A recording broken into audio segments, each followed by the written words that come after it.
കർത്താവിൻ്റെ അതിവിശുദ്ധ നാമം വാഴ്ത്തപ്പെടുമാറാകട്ടെ. ലൂക്കോസിൻ്റെ സുവിശേഷം 14 അധ്യായം അതിൻ്റെ 27 വാക്യത്തിൽ നാം ഇങ്ങനെ വായിക്കുന്നു: തൻ്റെ ക്രൂശ് എടുത്തുകൊണ്ട് എൻ്റെ പിന്നാലെ വരാത്തവനും എൻ്റെ ശിഷ്യന്മാരെ ഇരിപ്പാൻ കഴിയുകയില്ല എന്ന് പറയുന്നു. പ്രിയ ദൈവമക്കളെ, യേശുക്രിസ്തു പലപ്പോഴും സ്വർഗരാജ്യത്തെക്കുറിച്ച് പറയുമ്പോൾ പല ഉപമകളാൽ പറഞ്ഞു. അങ്ങനെ സ്വർഗരാജ്യത്തെക്കുറിച്ച് ഒരിക്കൽ ശിഷ്യന്മാരോട് പറയുമ്പോൾ പറയാണ്, വീട്ടുയജമാനായ ഒരാൾ ഒരു വിരുന്നൊരുക്കിയിട്ട് തൻ്റെ ബന്ധുക്കളെ വിളിക്കുവാനായിട്ട് തൻ്റെ ദാസനെ പറഞ്ഞയച്ചു. അപ്പം തൻ്റെ ബന്ധുവായിട്ടുള്ള ആ മനുഷ്യൻ പറഞ്ഞു, ഒന്നാമൻ പറഞ്ഞു, ഞാൻ ഒരു നിലം വാങ്ങിയിരിക്കുന്നത് കൊണ്ട് എനിക്ക് ആ വിരുന്നിന് വരാൻ പറ്റത്തില്ല, എനിക്ക് നിലം നോക്കാൻ പോകണമെന്ന്. അടുത്ത് മറ്റേ ഒരു സുഹൃത്തിൻ്റെ വീട്ടിൽ പറഞ്ഞയച്ചപ്പോൾ ദാസനോട് അവൻ പറഞ്ഞു, ഞാൻ 5 മാടുകളെ കാളയെ കൊണ്ടിരിക്കുന്നു, അതുകൊണ്ട് എനിക്ക് വിരുന്നിന് വരാൻ കഴിയത്തില്ലെന്ന്. മൂന്നാമത് ഒരുത്തനടുത്ത് പോയപ്പോൾ അവൻ പറഞ്ഞു, ഞാൻ വിവാഹം കഴിച്ചിരിക്കുന്നു, ആയതുകൊണ്ട് എനിക്ക് വരാൻ പറ്റത്തില്ല എന്ന്. പ്രിയ ദൈവമക്കളെ, ഇത് കേട്ടിട്ട് ആ വീട്ടജമാനായ യജമാനൻ ദാസനോട് പറഞ്ഞു, നീ വഴിവെക്കത്തിൽ ചെന്ന് അവിടെ ഇരിക്കുന്ന എല്ലാവരെയും പാപങ്ങളെ നീ വിളിച്ചു കൊണ്ടുവാ എന്ന് പറഞ്ഞു. 23 വാക്യം 14 വാക്യം 23 വാക്യത്തിൽ യജമാനൻ ദാസനോട്, നീ പെരുവഴികളിലും വേലികൾക്കരികിലും പോയി എൻ്റെ വീട് നിറയേണ്ടതിന് കണ്ടവരെ അകത്തു വരുവാൻ എന്ന് നിർബന്ധിക്കുക എന്ന് പറഞ്ഞു. അപ്പോൾ മറ്റുള്ളവരെ അകത്ത് വരുവാൻ നിർബന്ധിക്കാൻ പറയുകയാണ്.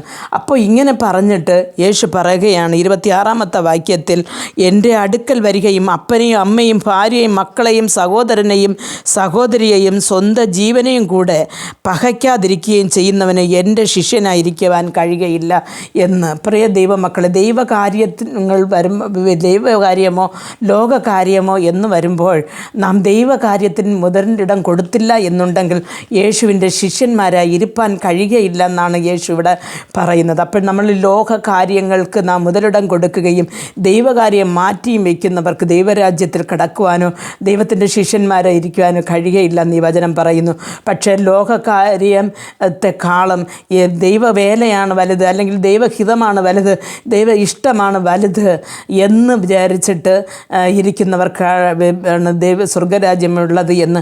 നാം മക്കൾക്ക് കല്യാണം എടുക്കുമ്പോഴും ചില കാരണം കൊണ്ട് വിശ്വാസ ജീവിതത്തിൽ നിന്ന് മാറി കല്യാണങ്ങൾ കഴിപ്പിക്കുന്നവരുണ്ട്. പ്രിയ ദൈവമക്കളെ, അതെല്ലാം ദൈവരാജ്യത്തിന് പറ്റിയതല്ല എന്ന് പറയുന്നു. അങ്ങനെ പറയുമ്പോഴാണ് യേശു പറയുന്നത്, തൻ്റെ ക്രൂശ് എടുക്കുകയും എന്ന് പറഞ്ഞാൽ തന്നെത്താനെ ദഹിക്കുകയും തനിക്ക് ഉള്ളതിനെ ത്യജിച്ച് കളയുകയും ചെയ്ത് തൻ്റെ ക്രൂശ് എന്ന് പറഞ്ഞാൽ ഞങ്ങളുടെ വേദനകളെ എടുത്തുകൊണ്ട് എന്നെ അനുഗമിക്കാത്തവർക്ക് ആർക്കും എൻ്റെ സ്നേഹിതന്മാരായി ഇരിപ്പാൻ കഴിയുകയില്ല, ശിഷ്യന്മാരായി ഇരിപ്പാൻ കഴിയുകയില്ല എന്ന് പറയുന്നു. അപ്പോൾ നാം യേശുവിൻ്റെ ഒരു യഥാർത്ഥ ശിഷ്യനായിരിക്കുമെങ്കിൽ ഈ ലോകത്തിനെയും ലോകത്തിൻ്റെ കാര്യങ്ങളെയും ത്യജിക്കുന്നവരായിരിക്കണം, തന്നെത്താനെ വെറുക്കുന്നവരായിരിക്കണം, നമ്മുടെ ക്രൂശ് എടുത്തുകൊണ്ട് മുമ്പോട്ട് പോകുന്നവരായിരിക്കണം. ക്രൂശീകരണം ആരാധിച്ച് പോയ നാം വീണ്ടും നമ്മുടെ സ്വന്തം ജീവിതങ്ങളിലും കാര്യങ്ങളിലും നാം പങ്കെടുക്കുമ്പോൾ നമ്മുടെ ജീവിതം എങ്ങനെയായിരിക്കുന്നെന്ന് ഈ ദിവസങ്ങളിൽ നമുക്ക് ശോധന ചെയ്ത് നോക്കാം, പ്രാർത്ഥിക്കാം. ഞങ്ങൾ അതിവാത്സല്യമായി സ്നേഹിച്ച് വഴി നടത്തുന്ന ആ സ്വർഗസ്ഥ പിതാവേ, കർത്താവെ, ഈ ദിവസത്തെ കർത്താവെ, ഈ വചനം കേട്ടുകൊണ്ടിരുന്ന ഞങ്ങളുടെ പൈതങ്ങളപ്പൻ്റെ കരങ്ങൾ തരുന്നു.